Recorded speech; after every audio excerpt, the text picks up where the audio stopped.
দিনটোৰ শেষত নহয় আৰু শেষ হ'ব বাকী আছে আৰু 2 ঘণ্টামান এনিৱে আজি বিটিআৰ গোৰ্খা সমাজৰ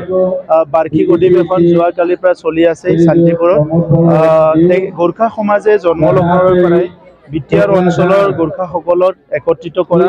বিটিআৰ অঞ্চলৰ গোৰ্খাসকলৰ বিভিন্ন সমস্যাক চৰকাৰৰ লগত থাকি সমাধান কৰাৰ কাৰণে বহুত চেষ্টা কৰিছে তেখেতসকলে জন্ম লৈ কি সংগঠনটো জন্ম দিয়াৰ পিছতে আমাৰ চৰকাৰ অহা সময়ত আমাক কৈছিলে যে যিটো নেপালী গ্ৰেজিয়াৰ আৰু কাল্টিভেটৰ এই শব্দটো গুচাব লাগে আৰু সেই হিচাপে আমি অসমৰ মুখ্যমন্ত্ৰী ডাঙৰীয়াক লিখি পঠাইছিলোঁ আৰু এতিয়া এই শব্দটো গুচোৱা হ'ল ইয়াৰ বাহিৰে বিভিন্ন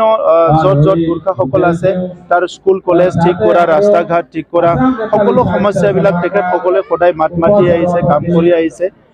গোৰ্খাসকলক সকলো ভাল পায় ইয়াৰ মূল কাৰণটো হৈছে গোৰ্খাসকল খুব শান্তিপ্ৰিয় জনগোষ্ঠী প্ৰকৃতিৰ মাজত সকলো জাতি জনগোষ্ঠীৰ লগত মিলি থাকিব পৰা এটা জনগোষ্ঠী বিটিআৰ অঞ্চলৰ গোৰ্খাসকলৰ সৰ্বাংগীন উন্নয়নৰ কাৰণে আমি কাম কৰি যাম এই কথাটোকে মই আজি সভাত কৈছোঁ কাৰণ আমি সকলোৱে মিলি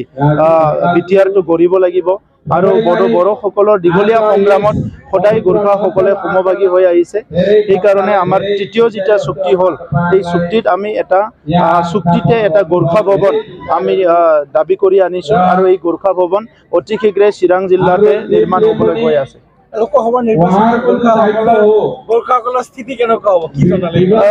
আমিতো যিটো দেখোঁ গোৰ্খাসকল আমাৰ লগতে আছে তেখেতসকলক আমি শ্ৰদ্ধা কৰোঁ তেখেতসকলৰ লগত আমিও আছোঁ সদায় তো সেইকাৰণে আমি আশা ৰাখিছোঁ গোৰ্খাসকলৰ পৰা আমাৰ ফালে যিটো মৰম সেইটো থাকিব